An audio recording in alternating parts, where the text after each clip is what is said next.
Hello बच्चों, स्वागत है आपका मेरे यूट्यूब चैनल पे। आज हम शिक्षा निदेशालय की तरफ से दी जाने वाली क्लास 8 की विषय सामाजिक विज्ञान की वर्कशीट नंबर 9 डिस्कस करेंगे बच्चों।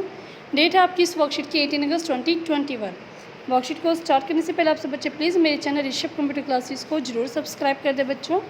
तो देखते हैं आज की वर्कशीट। आज की वर्कशीट में पढ़ेंगे पार्ट 2, व्यापार से साम्राज्य तक। तो ये हम चैप्टर आगे कंटिन्यू कर रहे हैं इसको। नए शासन की स्थापना। तो गवर्नर जनरल वारन हेस्टिंग्स 1773 से 1785 उन बहुत सारे महत्वपूर्ण व्यक्तियों में से था जिन्होंने कंपनी की ताकत फैलाने में अहम भूमिका अदा की थी।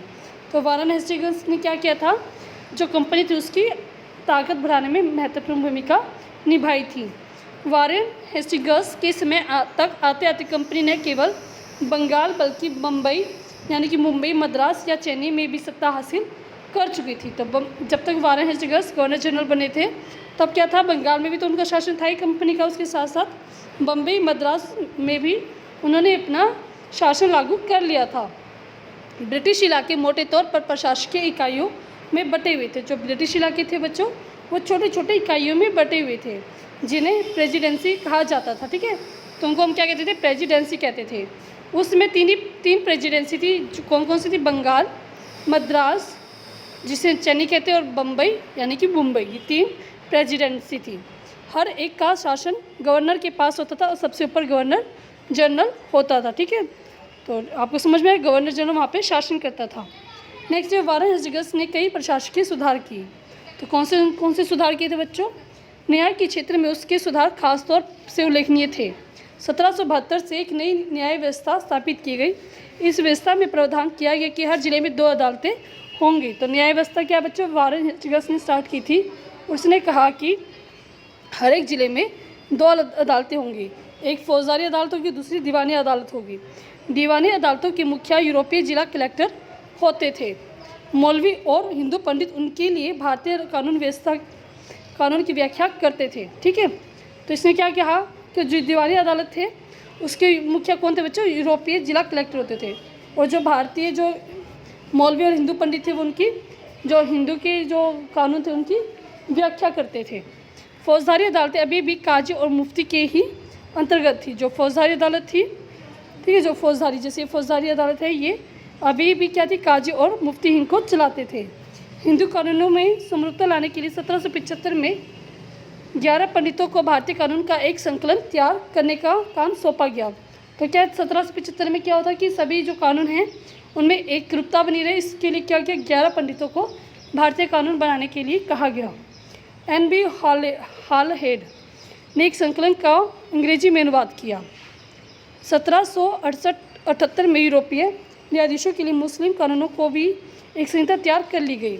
1778 में क्या बच्चों, यूरोपीय जो वकील थे उन्होंने क्या किया, मुस्लिम कानून बनाने की भी एक नीति स्टार्ट की।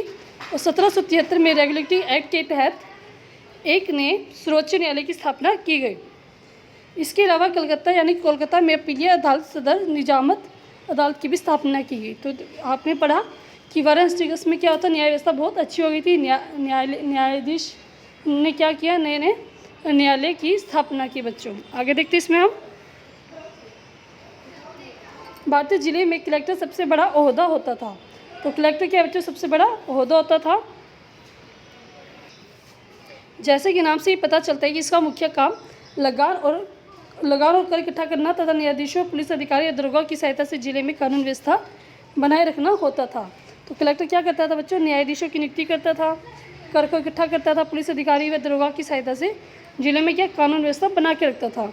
उसका कार्यालय कलेक्ट्रेट सत्ता या संरक्षण का न्याय केंद्र बना गया था, जिसने पुराने सत्ता केंद्रों पर होशियार पर धकेल दिया था। ठीक है, उसका कार्यालय क्या कहलाता था, कलेक्ट्रेट कहलाता था।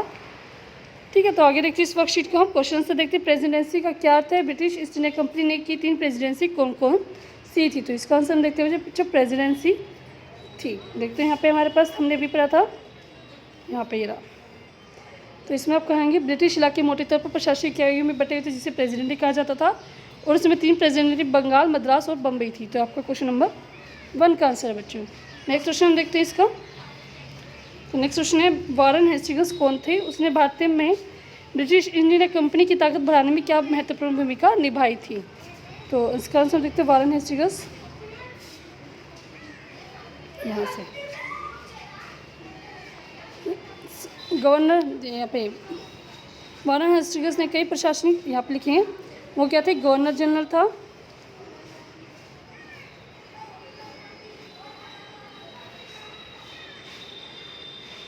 तो इसका आंसर आप लिखेंगे बच्चों गवर्नर जनरल वारन हेस्टिंग्स ने बहुत सारे महत्वपूर्ण व्यक्ति में से एक था, जिन्हें कंपनी की ताकत फैलाने में महत्वपूर्ण भूमिका निभाई। और वारन हेस्टिंग्स के आते आते कंपनी न केवल बंगाल बल्कि बम्बई, मद्रास, चेन्नई में भी अपना सत्ता हासिल कर चुकी थी।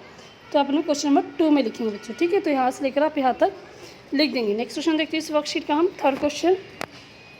वारन हेस्टिंग्स ने न्याय के क्षेत्र में कौन कौन से प्रमुख सुधार किए, तो कौन कौन से सुधार किए थे, इसका आंसर हम देखते हैं हम।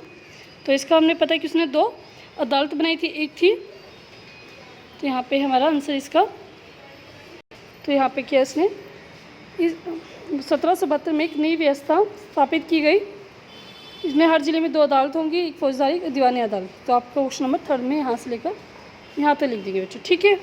नेक्स्ट आपका क्वेश्चन नंबर 4 है, कलेक्टर का क्या काम था, कलेक्टर क्या काम करता था, इसका आंसर हम देखते हैं बच्चों 4th क्वेश्चन।